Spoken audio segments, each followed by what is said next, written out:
relaxation. It's just being absolutely free. Out there thinking, I'm in control of my destiny. When you get out there and you get away from traffic,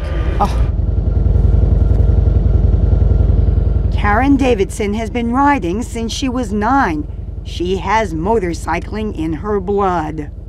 The great-granddaughter of Harley Davidson co-founder William Davidson, Karen is one of the first women to work for the family business. She's now creative director for merchandise. And what does that mean? Well, that means I like leather a whole lot. She's not the only one.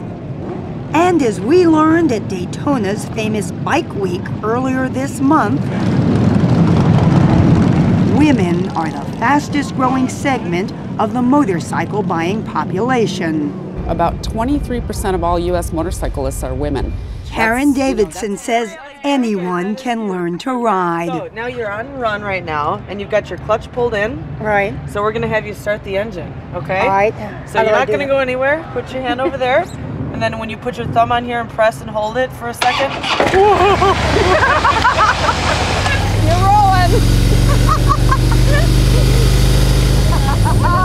You felt that. But there are wannabe motorcycle riders and the real thing.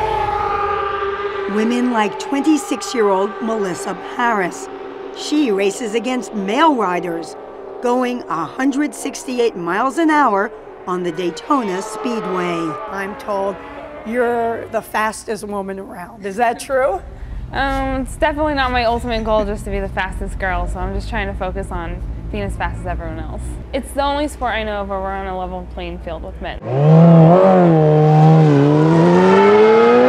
She may be the only rider on the track whose fingernails match her bike, but she concedes nothing to the competition, including her husband, motorcycle racing champion Josh Hayes.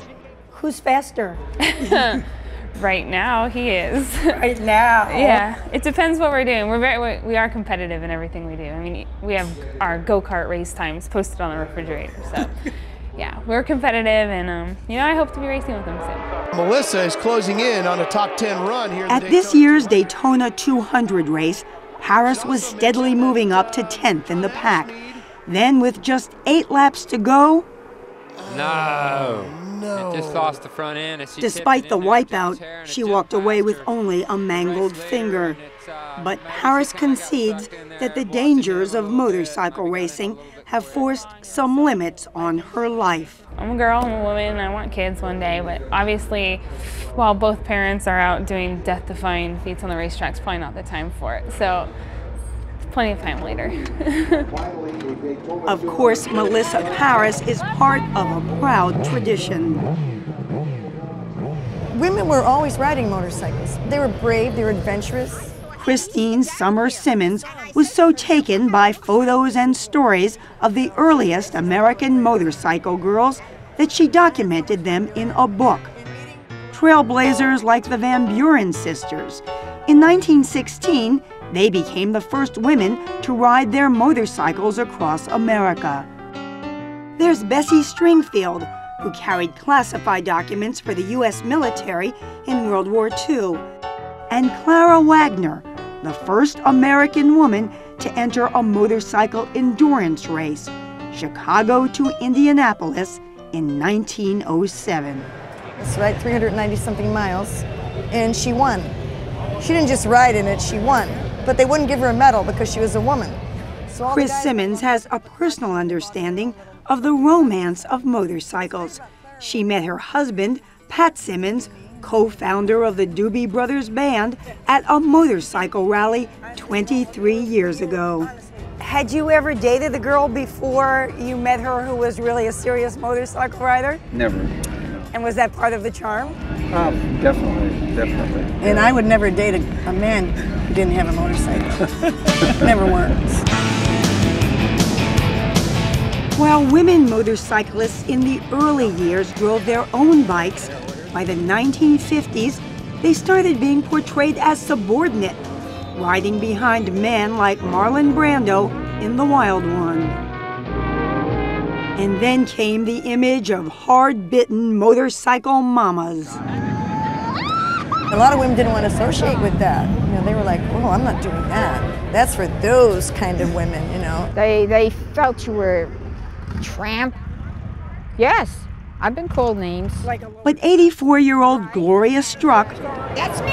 Oh my goodness. I was 25 years old. one of the women profiled in Simmons's book, has never been one to let names or anything else slow her down. And I was a lot younger. A lot younger. She started writing in 1941. What made you go into it? I didn't want to. My brother made me. He did? Why? He decided one day he was going to teach me how to ride a motorcycle. And I objected strenuously. But eventually, she was hooked. And this year, she dug her way out of a huge snowstorm in New Jersey to ride 1,000 miles to Daytona with her daughter, Lori. She's a pretty good rider, but she's very cautious, you know, which is good. Are you? I'm more a little wilder, I think. I don't know.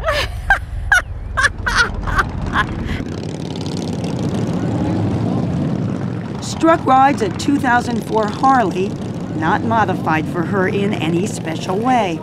But a lot of younger riders are taking to a new generation of bikes geared specifically to women. You can see on this bike, I'm only 5 foot, I'm flat-footed, and now this bike I can lift off the stand with no hands because the center of gravity is now nice and low. Looks like a lot of bike for a small person. But I can ride this bike. You could ride this bike very easily. Cathy Tollison is the proprietor of Daytona's Roar Motorcycles, where you can get a custom bike built and painted in all sorts of designs, even adorned with crystals and sparklies. Again, we call this jewelry you can ride. She says the average female motorcycle rider these days is in her 40s. I always say that what happens is as women get older, our estrogen level drops, our testosterone goes up, and so we say, I can do that now. And all the women we met say, there's nothing like a ride with a pack of girlfriends. Okay, ladies, let's start our engines. Okay, let's have fun. Thundering down the road on a motorcycle with all those women, it's hard to explain it until you've actually experienced it. It's awesome.